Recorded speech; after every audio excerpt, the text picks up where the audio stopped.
The Chaser Report is recorded on Gadigal land. Striving for mediocrity in a world of excellence. This is the Chaser Report. Hello and welcome to the Chaser Report podcast with Dom and Charles. No.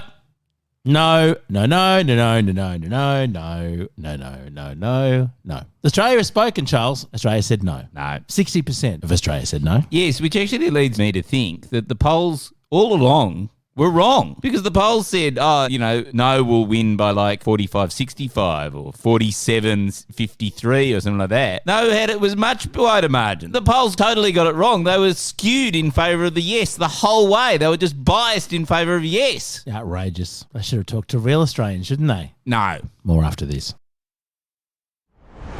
So that didn't achieve very much, did it? I mean, we spent millions upon millions of dollars. The Prime Minister's basically spent a year of his time in office focusing on this thing. People marched in the streets. Signs were put up. Corflutes. Yes. A lot of corflutes were covered with the word yes. And in the end, it achieved nothing. So, Dom, I was a supporter of the Yes campaign. So are you. I've always said that when you're on the wrong side of something... Yeah. And you fail, what you should not do is any self-reflection. So I think we should just move on and talk about something else. Well, let's take the lead from Anthony Albanese Yes. last night, who gave, I thought, a very dignified speech where he didn't apologise. He didn't say, wow, that was a big fuck up. He basically said I'd do it. This is what they wanted, the Yes. Aboriginal community, through the Uluru Statement from the Heart. This is what they asked for. I said I'd do it. Yes. I did it. And now we're just going to keep going forward. We're going to take the no, we'll be humble and we'll learn from it. At the same time, we're going to just keep going forward anyway. Yes. And I think it actually exposes the flaw, the fundamental tiny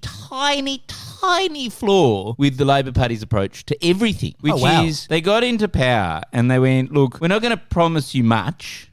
You don't have to hope for anything. Our promise is basically we're just going to be just slightly less annoying than Scott Morrison. Yeah, we'll be incrementally, modestly better. Yeah, we'll just under-promise and then deliver on that under-promise. So you'll constantly be just sort of slightly disappointed in how little we're doing, but we won't be Scott Morrison. And so that's what they've done, right? And last night was a perfect example where it was like, well, we promised to do this, we did it. It doesn't matter that it didn't work, let's just move on. Same what they're doing with housing. Like, we promised to not do much about housing. We've now done it. We'll build a couple of social homes. So we'll build a couple. What are you all disappointed about? We told you we would be disappointing. We promised to not do much.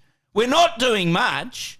So why are you disappointed? Well, this was the whole narrative. Albo was like, I'm a man of my word. I do what I say I'm going to do. I promise to do these particular things. And it's true. Remember how we were talking about his small target campaign, the very limited list of promises? Yes. He has ticked off those promises just about all of. I will underperform on housing. Tick. I will underperform on the economy. Tick. Oh, well, the environment's a big one. I will massively underperform on the environment. Tick. But I won't be Scott Morrison. And that certainly. Yeah. Unless it turns out that somehow this has been some weird mastermind thing whereby Scott Morrison's still pulling the strings. Well, this is the thing. I have a theory that Scott Morrison actually swore himself in to be Anthony Albanese. It's entirely possible. Because constitutionally, he got that cleared by Christian Porter.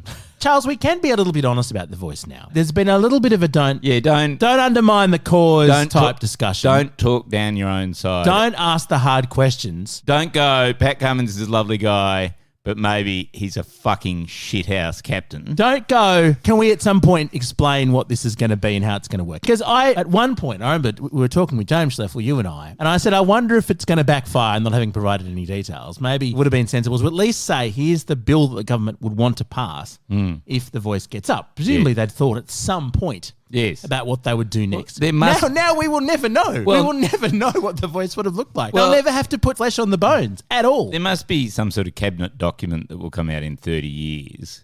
Oh, maybe, yeah. It will be. I wonder if we'll live long enough to know what they would have done next. It'll be a napkin from Golden Century or something. Well, because there's two options and neither of them's good, right? Option one is that they had a whole plan. They go, okay, we're going to have a Voice. It's going to be 50 people. We're going to vote it according to this means. This is the whole plan. And yes, there would have been negotiations and discussions. It would have been like the NAC, right? You know, they came in, they had a plan for the anti-corruption body. They negotiated with the crossbenchers and the Teals and whatever. And then it basically took a form similar to what they wanted it to do. So either there is a draft around there and they've thought about it and they knew what it was going to be, And crucially, the problems people had with it would have been resolved by that, right? Like definitely it had not much influence. It just would have been able to have an opinion. It would have been pretty innocuous, right? Yes. That's option one. They had a whole plan. They just didn't bother to share with anyone. Yes. Option two is that they hadn't thought about it yet.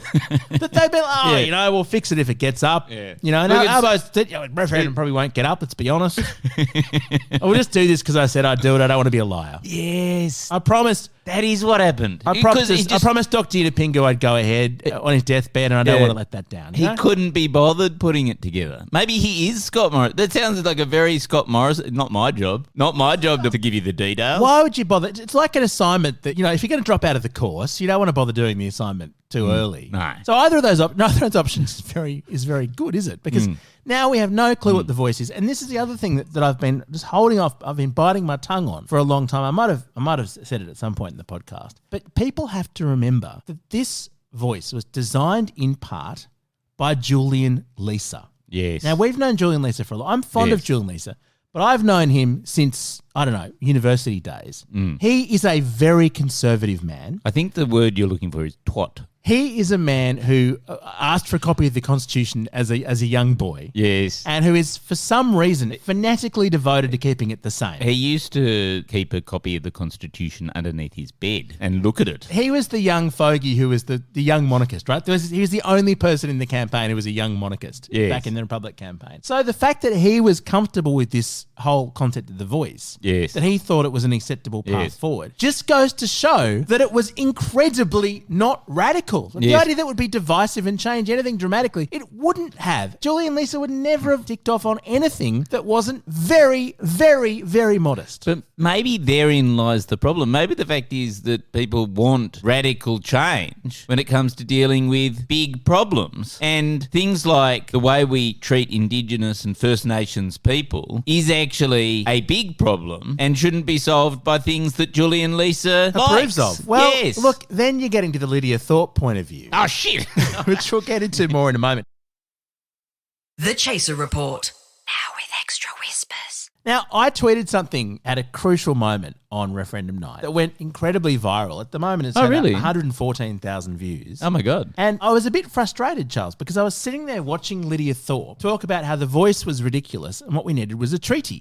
And this was when I knew that the ABC was on the verge of calling the whole referendum as having been defeated. The ABC coverage was waiting for her to stop her impassioned speech about wanting a treaty and how the voice was just going to do nothing and the treaty was the only thing that was going to work. And I just thought, is she really not reading the room to this degree? Is she really thinking that when 60% of Australians have said, absolutely not, we're not even doing the voice, that suddenly we were going to turn around and go, oh, but a treaty, now that's something we can all get behind. It just seemed so frustrating that it's the whole kind of Greens thing, even though she's not one, of letting the good be the enemy of the perfect, right? Like she so wanted the more radical form of recognition that she wasn't even interested in this one. And it just really frustrated me. At the moment when the whole thing was lost and Australia had said, actually, we don't want to even do this for you. We don't even want to give you this small thing that you've asked for. So how about a treaty? It just seemed not to read the room to me, Charles. Well, I think it was like one of those. I assume Lydia thought that 60% of Australia is behind me in wanting no. Peter Dutton, Pauline Hanson, they're all going to get on board with the next step, which is obviously a treaty. That's what I was imagining she was thinking. Was, okay, well, we've got rid of that. Yeah. It's like, thank goodness we've defeated the Republic version where it's appointed by the Parliament. Now we'll do direct election. Yes. That was the mistake that a lot of people made in 1999. It hasn't happened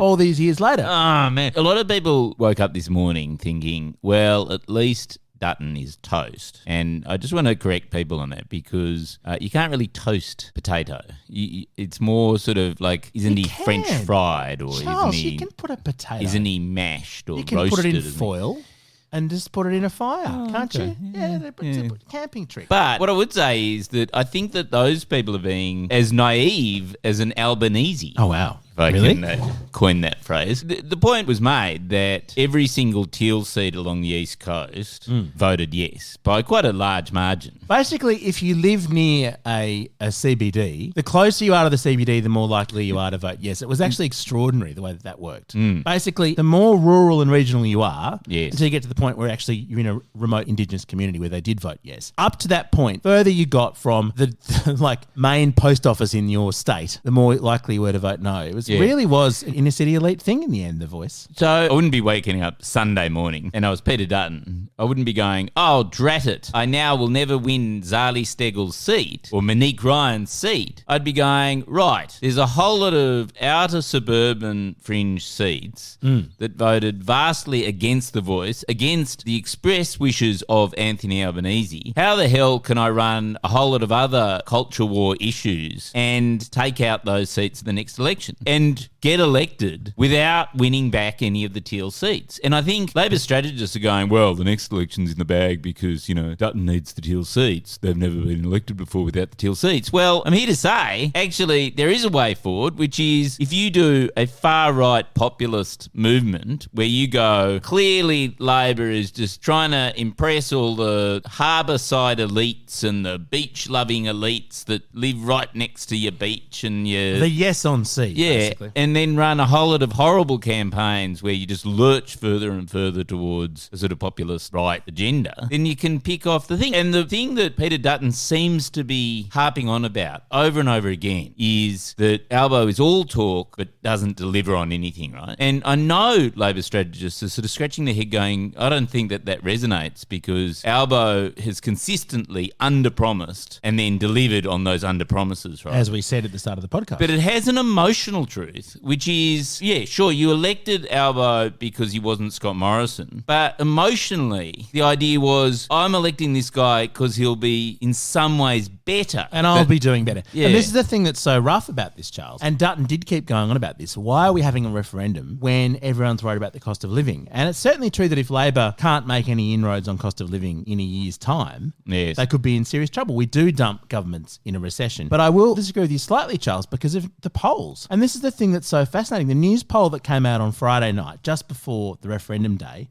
it pretty much accurately forecast The Voice. It said yes 37, no 57. And that was a big up, by the way, for yes on its poll before that. Yes. So yes even rallied to get to the point of getting 40% of the vote. But preferred PM, Albo 51, Dutton 31, just down 2. Dutton approve, -2 to 35, disapprove 53, +3. Albanese approved 46, disapproved 46, so that's not so good for him. But the primary votes, Labor 36, which was up 2, LNP 35, -1, Greens 12, and the others were, One Nation was 6. So on a two-party preferred basis, Labor is absolutely sitting pretty, and Dutton has done this whole campaign to try and undermine Albanese. I don't know that he's gotten anywhere with it, certainly if you believe news poll. Like, the way the polls are for him, you would imagine that he'd actually be in trouble had he not just won this referendum. This referendum may have saved his job as opposition leader. Look, I find him almost unbearable to listen to. He was on the radio on Friday, and it was like, okay, this is the point that we turn off the radio. And look, I don't disagree that he's a sort of vile man, but cast your minds back to 2013. If you run a very clear line and you just keep saying, this guy doesn't deliver on anything, he's naive, he just promises these big things and then doesn't deliver. He promised The Voice, he didn't deliver. He promised you'd be better off, he didn't deliver. Even if Albo can technically go, well, actually, I've delivered on everything because I actually didn't promise much at all, the emotional truth is, actually, yeah, you're right. He sort of, what's the fucking point of him? It's a dynamic thing. It's 18 months out from the election. I think Dutton's going to have a sniff of how he'll look at the polling results and he'll go, well, what were the messages that worked really well? Right, okay, let's tell some lies about the UN taking over Australia if the yes vote sort of things. How can we build on that style of politics? Because that's the style of politics that's working everywhere else in the world. That's where, bearing in mind New Zealand's just gone centre right, someone really quite radically right. Yeah, I should point out, by the way, news polls 54-46. So that's pretty far in Labor's favour at this stage. Yeah. That's getting into the, bump the leader territory historically. But yeah, I agree. Dutton has found a message that is resonating. Yeah. So Labor's got to come up with a plan, right? And so I've got the plan for it, because have you heard what's going on in Poland? Have you heard about the Polish elections? I have not heard about the Polish elections. I think they're in a week or two. I should probably look that up. While you look that up, though, there is one thing I want to say, which is that I think it does come down to the hip pocket. I think it does come down to the way everyone's feeling in terms of financial pressures. And if Labor can come up with a plan to really do something about that in the next 12 months, which they have the control of the parliament to be able to do, then they'll get re-elected in a canter. And I'll give you one example that's relevant to me, which is massive, which is that the new childcare subsidies are vastly different. The amount of money you get in your pocket now versus when Albo got elected is dramatically more. It's much more generous than it was. And so that is a beautiful bribe to those with young children in childcare. Yes. If the government does a lot more stuff like that, Yes. it will easily win re-election and Dutton won't have a chance. And if the- it and the- loses touch with that sort of stuff, yeah, they might well be toast. The PBS is another brilliant example of that. Where That's true, They've actually. halved the price of medicine. Now, I don't know about you, but my family is incredibly sick all the time. And that is, I reckon there's at least 100,000 shaved off the medicines bill. So that's the sort of hip pocket thing that you would think if you were the government, you'd be paying attention to. Because that does actually put money in people's pockets. Petrol's going to be another one for them to look at. Yep. And obviously housing is the biggest of them all. So you would imagine that Labor strategists would be coming up with a big plan. I've said that before and been sorely disappointed, but you have an idea, Charles. I'm going to make a prediction that they will definitely not do that. But let me tell you how they should run their election to win, right? Okay. What I reckon they should do is they should do another referendum, right? Are you serious? Yes, during the election, on the same day as the election. Oh, I want to hear this. Yes. I want to hear this. And I also want to remember this for the next 12 months. Okay. Right. But they followed the Polish model, right? So the Poles had their election on Sunday. Polls went to the polls. The Poles went to the polls on Sunday at that election. And so that's that sort of far-right populist government that they've got going on in Poland. They've already had two terms really quite easily. People are sort of almost saying it's getting to the point where you're sort of looking at the de-democratization of Poland because, you know... It's a one-party state. Isn't Yeah, it? well, but also they don't really believe in big things like civil liberties and stuff Sure. like that. But what the Poles have done, because Poland is in the EU, but it's right next to Ukraine, right? Yeah. Is the government decided, let's have a referendum. Now, it's not like the Australian Constitution where, you know, there's a reason to have a referendum. They just went, yeah, let's just have a referendum. And they had 4 questions, and all 4 questions were the most ridiculously worded questions in the history of the universe. Just translate it from the original Polish, Charles. Well, this is the problem is, I was reading this article which was saying that in the original Polish, it's even more extreme than the translations give it to you. So the questions are, do you support the selling off of state assets to foreigners, leading to the loss of Poles' control over strategic sectors of the economy? That was the first question, right? You know what that is? What? That is Polish push bowling. It's Polish push bowling. Second one. Do you support an increase in the retirement age, including the restoration of the increased retirement age to 67 for men and women? Isn't that ours? Aren't we already there? Oh, God. Probably. We're going to be making this podcast forever. Do you support the remover of all barriers on the border between Poland and Belarus? Oh, right? Belarus, which is the which is the great Russian ally of Russia. Yeah. And then, do you support the admission of thousands of illegal immigrants from the Middle East and Africa in accordance with the forced relocation mechanism imposed by the European bureaucracy? They are honestly the questions. So the whole point is, what Albo should do is he should run his own referendum where he runs a huge vote no campaign, and everyone's going, why are you doing this? And it's just literally to get everyone like excited about the thing. Not a single party supported any of those questions, right? There was no reason to have the referendum. It wasn't like it was going to change the constitution if it somehow got up. So it's a question like, do you like free money? Exactly. But you know, I've got the issue. I've actually got the thing. Okay. You know what they should do? What? They should put Medicare in the Constitution. Yes. That is the perfect wedge because we know that in the past, the coalitions nibbled around the edges and wanted to put in minimum fees and so on. Yes. If they put free visits to the GP and Medicare, protect Yes. Medicare in the Constitution, that would actually get up. The question should be, do you want to destroy Medicare? Yeah, exactly right. We'll keep you up to date with that referendum result. Because apparently I'm looking at this here. The questions were all designed as a personal attack on the opposition leader. Like they're basically all phrased so as to wedge the opposition leader. So the referendum question for Labor should be something like, do you want to have a leader who looks like a potato? What about do you want knights and dames back again? The thing that got rid of of the Tony one Abbott. flaw in Tony Abbott's prime ministership. I think we need another referendum. I think that's the name of this episode is... We need another referendum. Let's have more referendums. Maybe we should have a referendum about referendums. Because I think part of the problem is referendums are so fucking hard to get up. Yep. We should have a referendum to make it easier for referendums to get up. That is the least likely referendum to get up in the history of the world. Maybe just the question is, do you believe Australia is the greatest country in the world? Oh, I love it. Well, Lydia Thorpe would still be on no. You know what we should do? Do you think Australia should automatically win the Rugby World Cup every single time? Because it's the only way we're going to win it. Our gear is from Rode. We are part of the Iconoclast Network. Let's just let's have an episode where we focus on just something light tomorrow. Like, I don't know, death. Isn't there an asteroid heading for Earth or something? We'll find out.